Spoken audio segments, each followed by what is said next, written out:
পাকিস্তান প্রধানমন্ত্রী শাহবাজ শরীফের মন্তব্য ঘিরে এবার সত্যিকারের প্রশ্ন উঠতে শুরু করেছে। তাহলে কি আসন্ন টি-20 বিশ্বকাপে 15ই ফেব্রুয়ারি ভারতের বিরুদ্ধে ম্যাচে পাকিস্তান খেলবে না? নমস্কার দর্শক বন্ধুরা, রেড স্পোর্টস বাংলায় আপনাদের সবাইকে স্বাগত। আপনারা জানেন যে ইতিমধ্যেই কিন্তু পাকিস্তান সরকার কিন্তু বিবৃতি দিয়ে জানিয়েছিল সোশ্যাল মিডিয়া হ্যান্ডেল এক্সে যে তারা ভারতের বিরুদ্ধে আসন্ন টি-20 বিশ্বকাপে 15ই ফেব্রুয়ারি ম্যাচটি খেলতে চায় না এবং তারা খেলবেও না।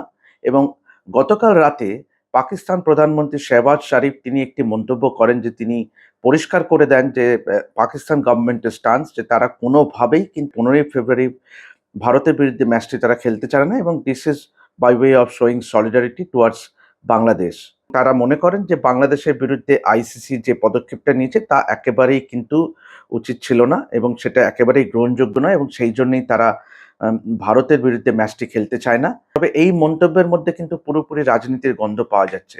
কেন এবারে যদি বিশদে আপনাদের বলি, কেন আপনারা জানেন যে বাংলাদেশের যে সাধারণ নির্বাচন সেটা কিন্তু ফেব্রুয়ারির 12 তারিখে হবে এবং ঠিক পাকিস্তান ভারত ম্যাচের ৩ দিন আগে এবং বাংলাদেশের যারা নতুন সরকারে আসবে তাদের সাপোর্টটা পাওয়ার জন্যই কিন্তু পাকিস্তানের এই রাজনীতি খেলা এবং সেক্ষেত্রে পাকিস্তান প্রধানমন্ত্রী শাহবাজ শরীফের এই মন্তব্য কিন্তু ডেফিনেটলি কিন্তু আরও একবার কিন্তু প্রশ্ন তুলে দিচ্ছে যে তাহলে কি সত্যিই পাকিস্তান ক্রিকেট বোর্ড সরকারের নির্দেশ মেনে ভারতের বিরুদ্ধে খেলবে না। এবং এর মধ্যে কিন্তু বোঝাই যাচ্ছে যে যে কি দুরভিসন্ধি আছে, যে পাকিস্তান গভর্নমেন্ট কিন্তু তারা চায় যে এই মুহূর্তে ভারতকে কোণঠাসা করতে কিন্তু বাংলাদেশের পক্ষ নেওয়া এবং সেই জন্যই কিন্তু পাকিস্তান গভর্নমেন্ট যে স্টান্সটা নিয়েছে এবং সেটা মেনেই কিন্তু গতকাল পাকিস্তানের প্রধানমন্ত্রী শাহবাজ শরীফ যে মন্তব্যটি করেছেন তাতে কিন্তু তিনি আরও একবার বলে দিয়েছেন যে খেলাধুলার সঙ্গে রাজনীতিকে মেশানো চলবে না। কিন্তু এক্ষেত্রে তো পুরোপুরি বোঝাই যাচ্ছে এটা রাজনীতিরই ছাপ। যদিও এখনো কিন্তু সরকারিভাবে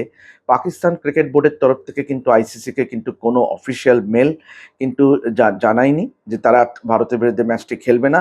তবে এই ঘটনা থেকে এটাই প্রমাণ করে যে গত কয়েকদিন ধরে যে ব্যাক চ্যানেল টক হচ্ছিল যে আইসিসি এবং পাকিস্তান ক্রিকেট বোর্ডের মধ্যে, সেটা নিয়ে কিন্তু প্রশ্নচিহ্ন উঠতে শুরু করেছে পাক প্রধানমন্ত্রীর ওই মন্তব্যের পর। এখানে এটাই প্রমাণ করছে যে এর মধ্যে কিন্তু একটা রাজনৈতিক সমীকরণ আছে, যার অর্থ যে ভারতকে কোণঠাসা করার উদ্দেশ্য নিয়েই কিন্তু পাকিস্তান সরকার এরকম একটা পদক্ষেপ নিতে চলেছে। এখন দেখার বিষয় আইসিসি এই ব্যাপারটিকে কিভাবে নেয়। চলুন একবার শুনে নেওয়া যাক পাক প্রধানমন্ত্রী ঠিক এক্স্যাক্টলি কি বলেছেন।